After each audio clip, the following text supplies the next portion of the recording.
UP के हर गांव की खबर पर नजर।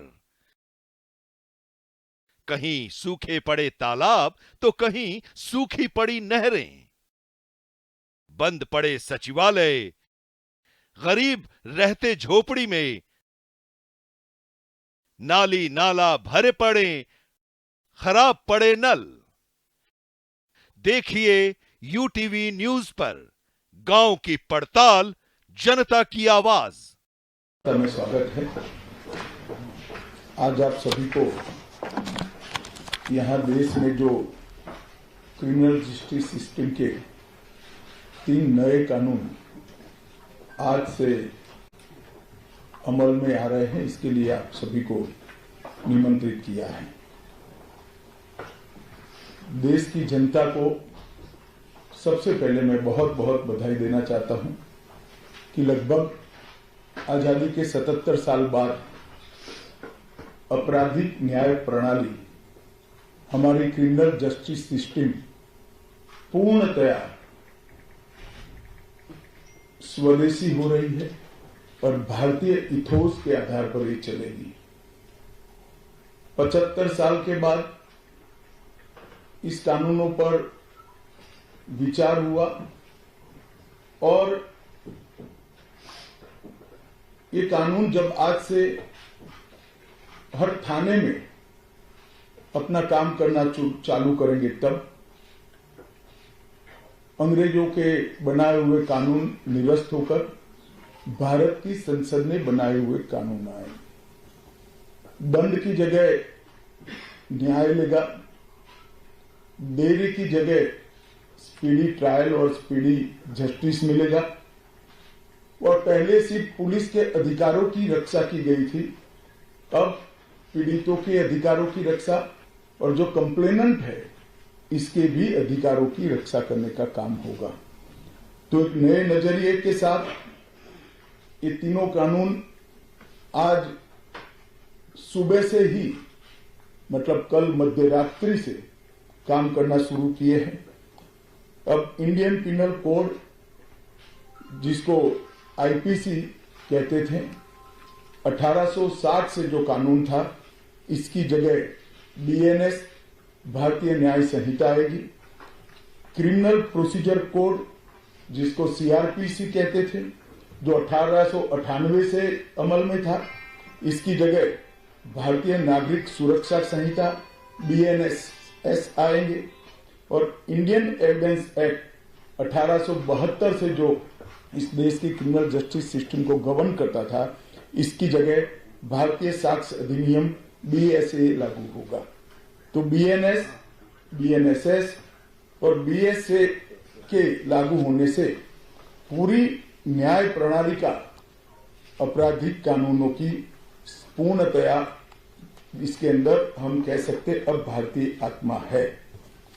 इसके ढेर सारे प्रावधान ऐसे किए गए हैं जिससे कई समूहों को फायदा होगा। कई सारी दफाएं जो अंग्रेजों के समय से विवाद में रही, इसको हटाकर आज के समय के अनुकूल धाराएं जोड़ी गई है। और कई सारी ऐसी चीजें जिससे भारतीय नागरिकों को परेशानी थी, इसको हटाकर नए प्रावधान किए गए हैं। सबसे पहले हमने इसमें हमारे संविधान के स्पिरिट के तहत दफाओं की और चैप्टर्स की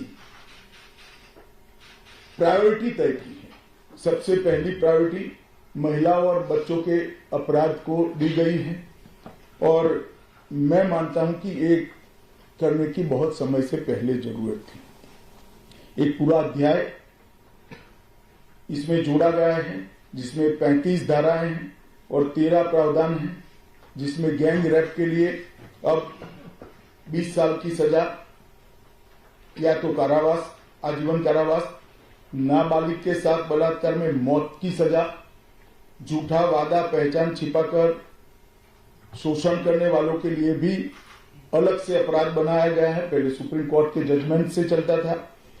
पीड़िता का बयान उसके घर पर महिला अधिकारियों की उपस्थिति में और अपने परिजनों की उपस्थिति में लेने का भी प्रावधान किया है और इसके साथ साथ ऑनलाइन एफआईआर की व्यवस्था से भी ढेर सारी उत्पीड़न का सामना कर रही महिला एम्बरेसमेंट से बच पाएगी, ऐसा हमारा मानना है।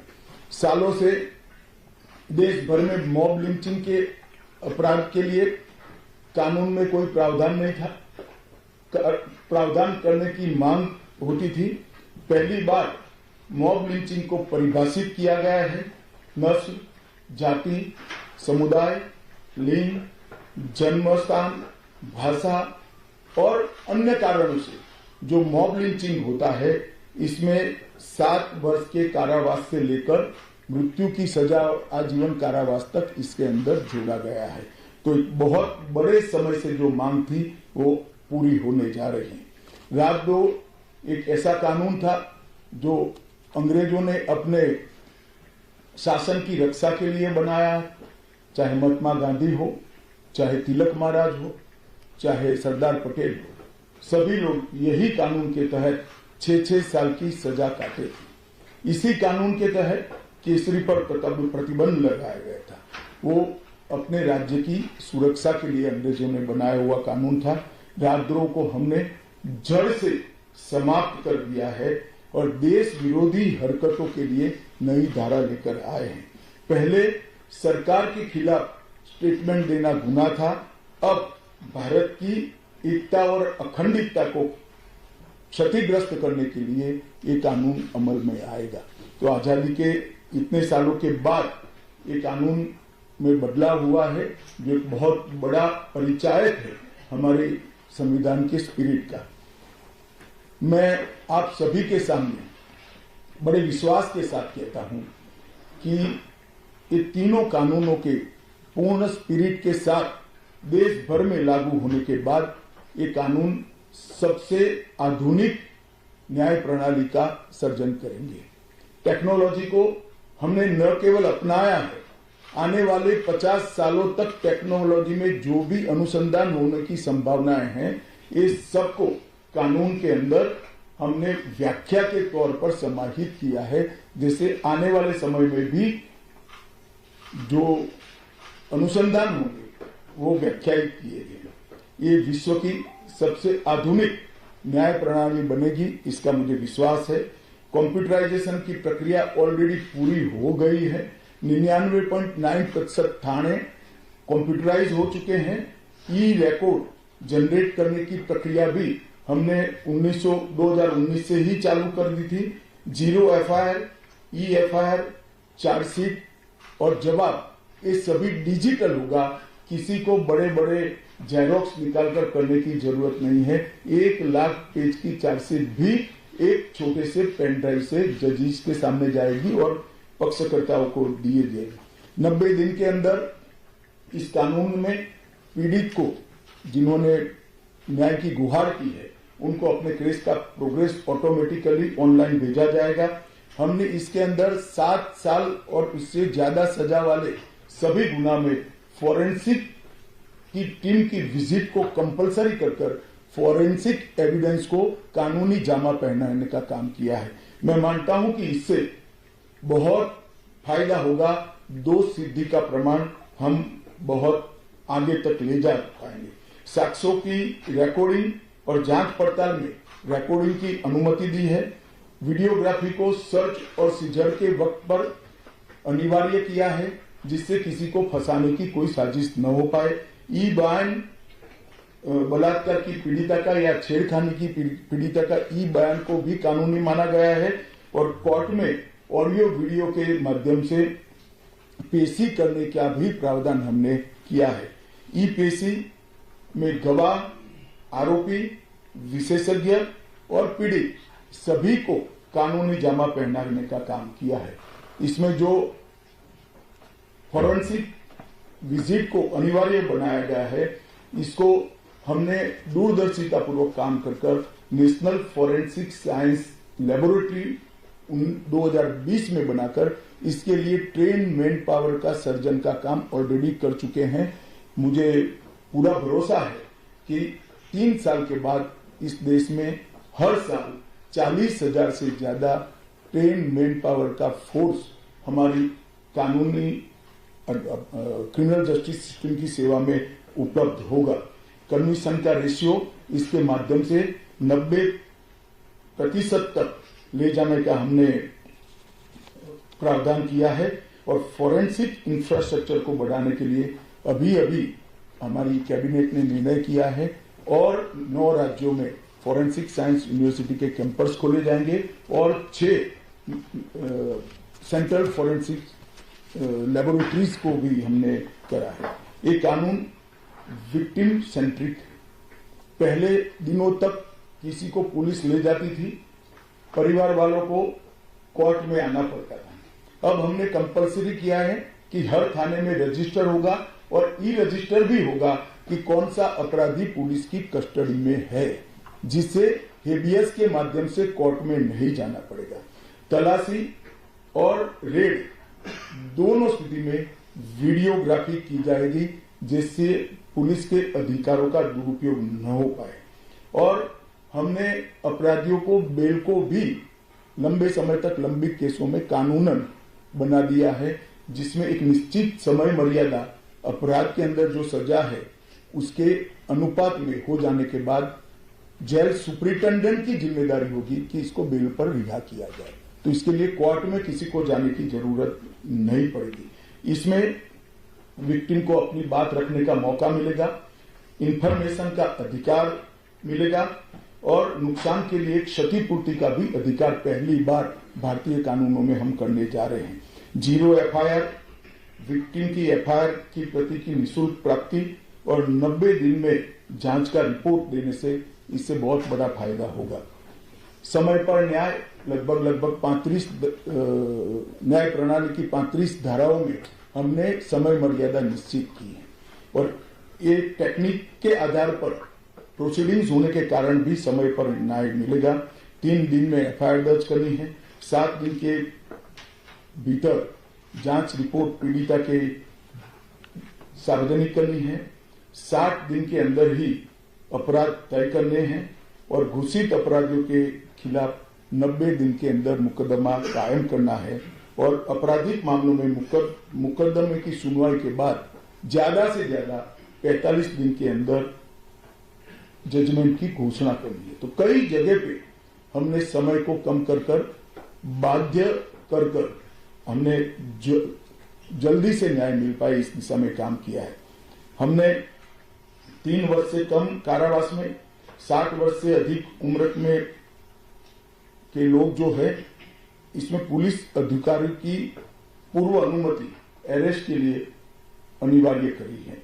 गिरफ्तार व्यक्ति को 24 घंटे में मजिस्ट्रेट के सामने ले जाने का प्रावधान भी कानूनी बनाया है और 20 से ऐसी ज्यादा धाराएं हैं जिसमें पुलिस की जवाबदेही हमने सुनिश्चित करी है।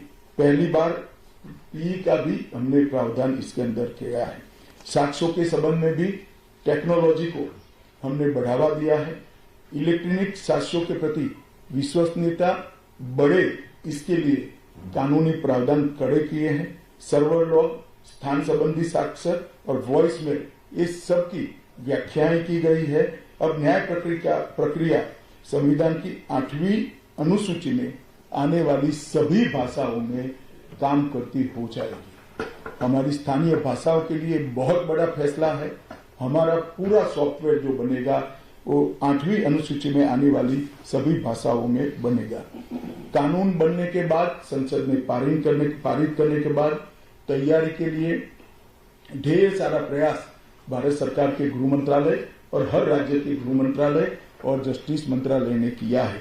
लगभग 22.5 लाख पुलिस कर्मियों की ट्रेनिंग के लिए 12,000 मास्टर ट्रेनर्स बना दिए गए। कई इंस्टीट्यूशन को अधिकृत किया गया और 23,992 मास्टर ट्रेनर अब तक ट्रेन हो चुके हैं। जुडिशरी में 21,000 सबऑर्डिनेट जुडिशरी का ट्रेनिंग हो चुका है और इसके लिए भी आगे पर मास्टर ट्रेनर्स की कई बैच स्थानीय भाषाओं में तैयार हो गई है। 20,000 पब्लिक प्रोसिक्यूटर्स को ट्रेन किया गया है और लगभग हर प्रोसिक्यूटर को एक ऐप दे दिया गया है और नए कानून छापे हुए दिए गए हैं कि पुरानी धारा कौन सी थी, नई धारा कौन सी है। प्रिजन के 51,224 कर्मचारियों का ट्रेनिंग हुआ है और फॉरेंसिक के 4,000 कर्मचारियों का ट्रेनिंग हुआ है। कुल मिलाकर ट्रेनिंग की संख्या पुलिस में 6 लाख, प्रोसिक्यूशन में 4,000, जुडिशरी में लगभग 20,000, फॉरेंसिक में भी 4,000 और प्रिजन में 10,868 मास्टर ट्रेनर अभी काम कर रहे हैं। मित्रों, ये संहिता के लिए कुछ विपक्ष के मित्र अलग अलग बातें मीडिया के सामने रख रहे हैं कि अभी ट्रेनिंग नहीं हुई, चर्चा नहीं हुई।